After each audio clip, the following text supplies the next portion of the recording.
Hey everyone, just an update on my vestibular excellentness. So I finally have an appointment with the specialist testing clinic.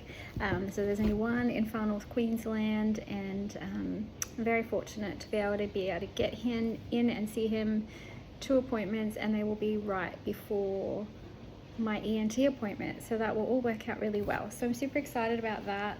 I don't think I realized how sort of down in the dumps I was that I hadn't got that yet. So yeah, there's that.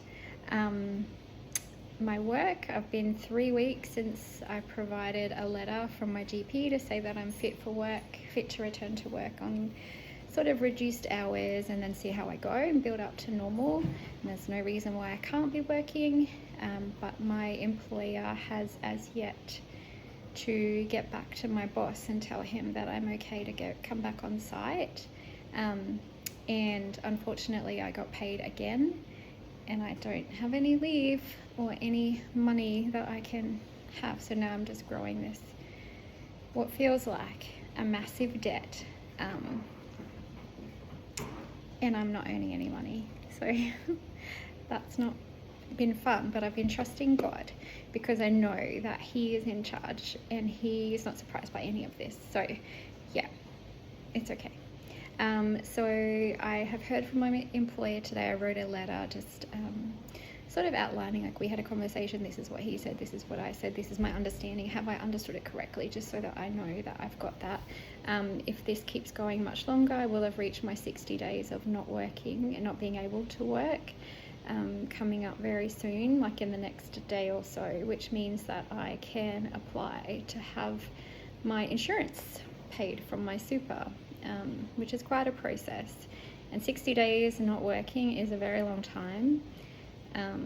So I've missed a lot at my work, and I'm very sad about that. I've missed saying goodbye to some learners who have finished or left or relocated, and I've missed that connection with them and with the other learners who are still there. So it still makes me a little sad to think about. I've missed doing Easter with them. This is Easter coming up, Easter week this week, and yeah, missed that opportunity. But I've had a lot of opportunity to do a lot of thinking and soul searching, and Nathan and I are moving ahead with fostering and looking into it. It's something I've always wanted to do, always, since I was little, and just always found a reason, or let myself believe the reasons that my brain tells me, like, your house isn't good enough, you're not a good enough cook, your kids are gonna hate the dinners you give them, or who are you to think that you can help, and who are you to think that you can be a foster carer.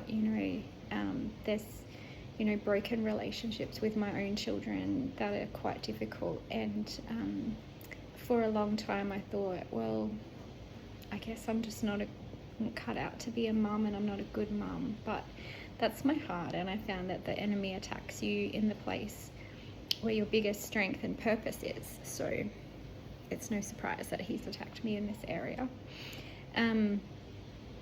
So I have an appointment soon in the next hour for the process to start to kick off, and I'm excited about that. And I just had to throw up my hands and say, like, if my house isn't clean enough or it's not good enough, that's okay, not meant to be. I'll try animals then, and maybe they're not as fussy with cleaning. I don't know. Not that my house is dirty by any means.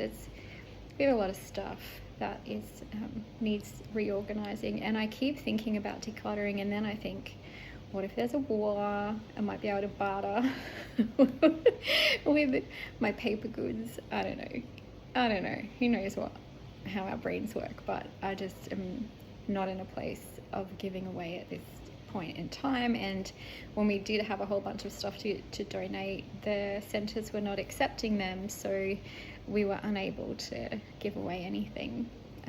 So we have a few boxes and a few bags of stuff waiting to go.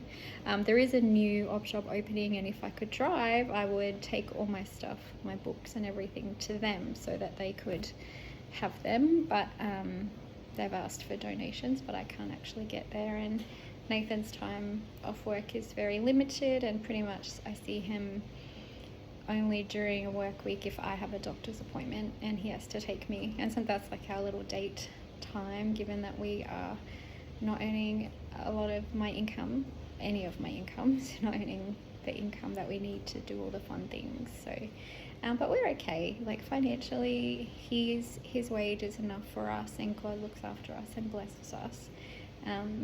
So we are excited that we have the opportunity to put our faith that we believe in into practice, and into testing and saying, hey, like, this is a tricky time, this is a difficult time, but God's come through for us in every step of the way.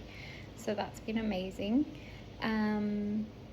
I don't have a lot of other updates. I want to know what your experience has been like going through the vestibular testing process. So I've had from the audiologist straight away probable Meniere's disease, possible vestibular migraines. GP was definite Meniere's disease, and then I had an MRI that didn't show any of the fluids. So then he's like, no, you don't have it, you had a vestibular neuritis. And then my vestibular physio, he is like, no, you probably have, he said, I think you've got vestibular migraines, and you could possibly have Meniere's disease, but which came first, the chicken or the egg? The migraines caused the Meniere's, or did the Meniere's cause the migraines? And that's why this testing that I've been waiting on is so important. It will be more concrete results. I'll get an actual diagnosis and actual test results to take to the ENT to get the final diagnosis to say yay or nay, and this is what it's going to look like in the future.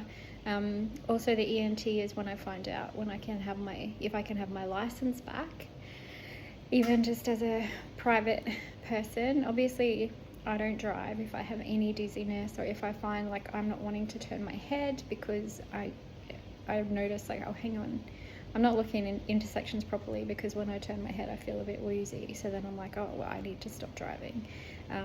So I'm not one of these people that drives when it's at all dangerous, and I have plenty of notice if I'm going to have an attack. It's not like I don't have drop attacks where it just hits me and then, but so my diagnosis has followed a very windy path, but it appears to be quite quick. So I saw the GP in late January this year, 2026, and now it is April, and within the next 6 weeks I will have all my tests done and hopefully a diagnosis. So that's only like 5 months, nearly 6 months, which from what I'm hearing is really quick. So I'd love to know what your experience is, and I'd love to hear what your biggest challenge has been and what your biggest blessing has been. And I found out so much about vestibular everything. I didn't even know what vestibular meant. So it's been really interesting learning that. And